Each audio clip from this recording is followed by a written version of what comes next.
Hello and welcome to the Thursday Hang. It's my video I put out every week here on my Andrew Wasson YouTube channel where I talk about all kinds of different things. Sometimes there's a lesson, sometimes I'm just talking about guitar playing and music playing philosophy, that kind of thing. So this week I've got another philosophical advice video for you. I kind of like doing these because I get more feedback on them. I get more people writing in to creativeguitarstudio.com asking questions, and even on the Patreon I also get those questions answered too. And hey, this is a free video, by the way, on Patreon where it's going to come with a PDF download. So definitely hit my Patreon. You'll see the link at the lower half of the screen right now. Get the handout of this where everything's broken down. But this philosophy video, it has to do with the importance of recording what you play.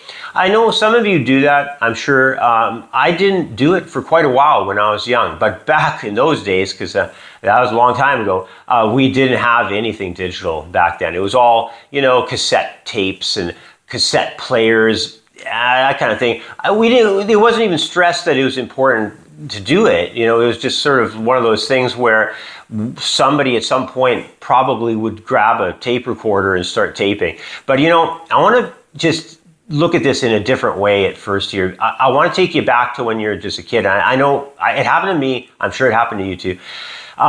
If you can remember the shock that you had the first time when you were little, and you listened to recording of your own voice, and you were like, is that what I sound like? You're just absolutely surprised. I know the first time I ever heard my own voice on a recording was just blown away. Like, is that really what I sound like? Because you're only used to listening to your voice in your own head.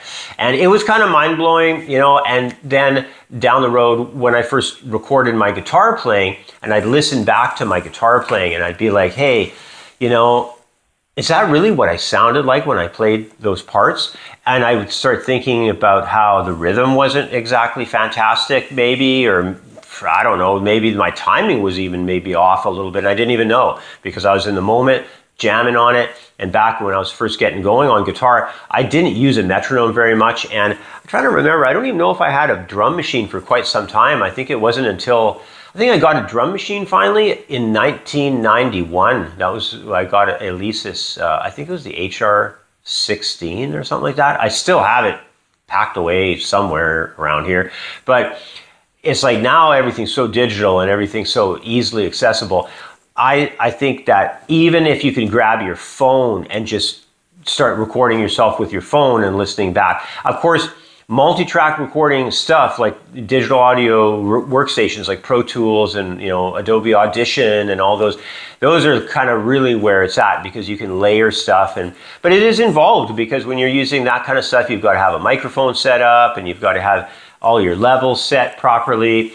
I think probably, to be absolutely honest, the easiest thing that you could do is get a looper pedal and just plug it in through your chain of devices off of your amp, and then just start like hitting the pedal and recording yourself and then working around that, building loops. If you have a sequencer or even possibly something like I have a Yamaha keyboard that has like a bunch of drum loops built into it. You can kind of sequence them and layer them and stuff like that. So something like that would be ideal. And that's what I like to use. In fact, all the clips of audio and me performing lines and stuff that you hear at the beginning of a lot of the YouTube videos I publish, especially on the Creative Guitar Studio YouTube channel when those come out, the main ones, they always have me playing a little bit up front. And then if you're a Patreon member, you get the MP3 jam loop that comes with the lesson and all that. So to build those, I use like a sequencer piano like you see behind me right now.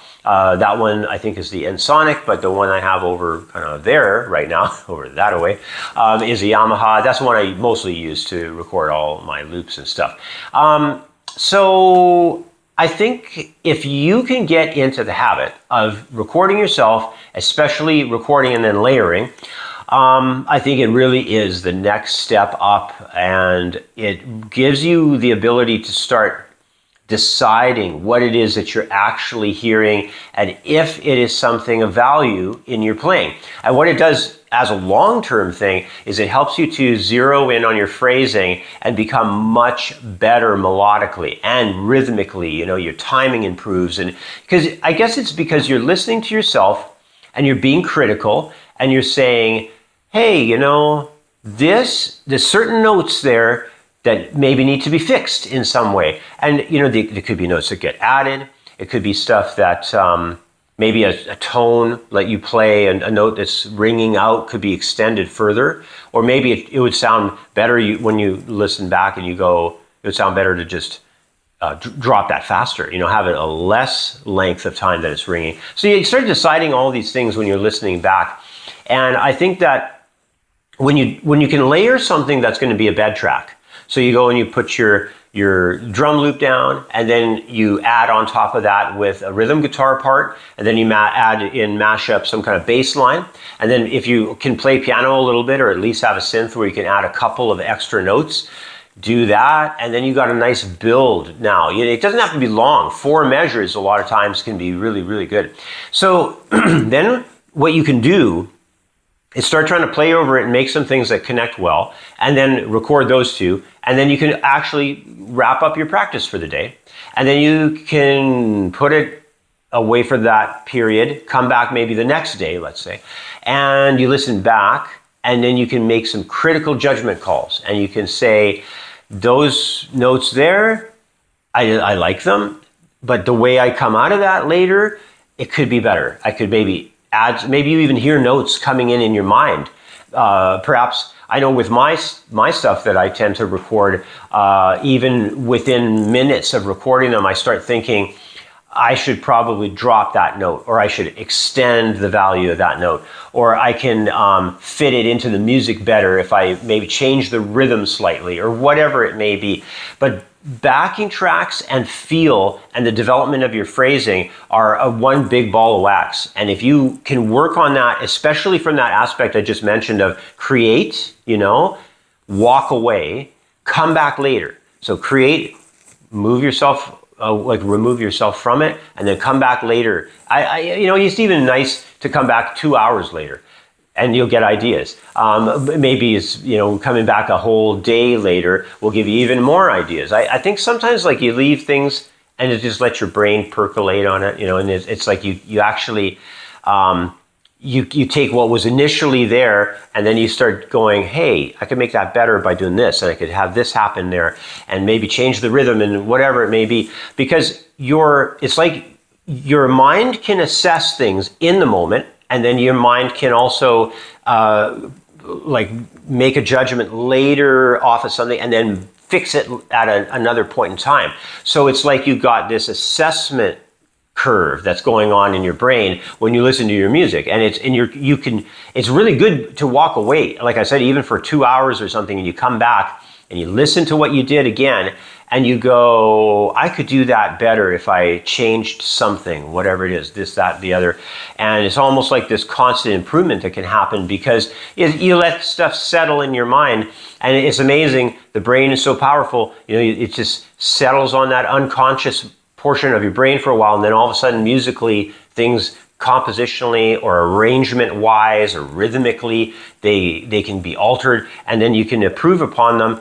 And all of a sudden, before you know it, it's more appealing, and it sounds much better. And in subtle ways, you've made an improvement that maybe even is just for you. You determine that it's better because you like it that way better. But where it gets even more powerful is if you have people around you and you can say to them, hey, on this phrase that's coming out of this particular part that I'm working on, I have this I could do, and you could play it for them. And then you could say, but I was also thinking of changing it to this, da-da-da-da, and you play that, and then you can ask them, what do you think sounds better? What do you think is a better approach with this? And then they'll make some judgment calls with you, and they'll say, hey, you know what, I like the first way you played it, and the second way lacked whatever, and then they can make, if you do that with multiple people, you can really get some pretty cool ideas going. As long as they're people who are musically inclined. I mean, sometimes people who are laymen, don't know anything about music at all, they can sometimes tell you things that are just, it's not helpful in any way. But I don't know, sometimes those people can surprise you too.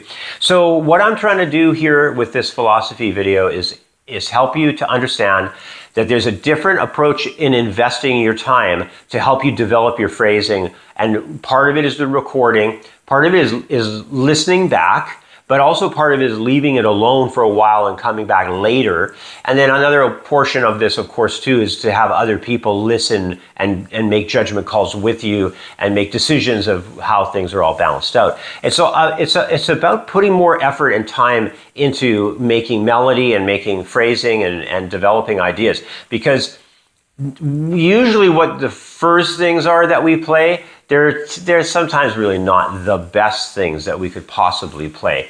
And it's amazing when you just kind of get stuff recorded, listen back, make some judgment calls, make some fixes, and then all of a sudden you've made it that much better. And then if you do that a lot, your phrasing improves tons. It's really, really good. So anyway, guys, I'm going to wrap this discussion up. I hope you enjoyed this latest philosophy video on mainly almost like how you build your skills with phrasings. And I do this all the time, and I find it is extremely helpful for my guitar playing. And I hope it helps you too. So anyway, guys, I'm going to wrap this thing up. Please subscribe to the channel. I noticed like 90% of the people that watch my stuff don't subscribe. And I'm hearing just from some of the blogs and stuff that I read and some of the podcasts I'm listening to that people are just unsubscribing and kind of almost like giving up on subscribing to channels. Don't do that, because it helps us creators a lot. So please subscribe to the channel. Go check out my Patreon, where you're going to get a free download for this over there at patreon.com/Creative Guitar Studio. And if you want to learn more about playing guitar, head on over to my website at creativeguitarstudio.com and visit my other main YouTube channel, which is the YouTube channel of Creative Guitar Studio. All right, guys, anyway, have a really wonderful week. I will catch up with you next time. If you want to pick up my Handouts Collection ebook, it's available through a donation link that you can see that at the bottom of the screen right now. It's a great ebook. It's 100 pages, and it'll lay a fantastic foundation for you as a guitar player. Otherwise, have a wonderful week. I will catch up with you on the next Thursday hang. Until then, take care, jam out, have fun playing guitar, record yourself, listen back, make changes, and have fun with music. All right, take care now, and I'll see you next time. Bye for now. With a free membership, you'll be able to access all the free lesson material, including a collection of 6 years of YouTube archives, where there are hundreds of videos, PDF handouts, and MP3 jam tracks. Plus, with a free membership, you'll gain access to the Quick Licks program, a 30-lesson course covering guitar licks in all playing styles across all types of scales and arpeggios. When you sign up for a paid membership, you'll get access to my core curriculum, including my beginner, intermediate, and advanced guitar programs. Plus, there's also my elective courses on the site, like acoustic guitar, guitar technique, guitar soloing, ear training, music reading, and many others.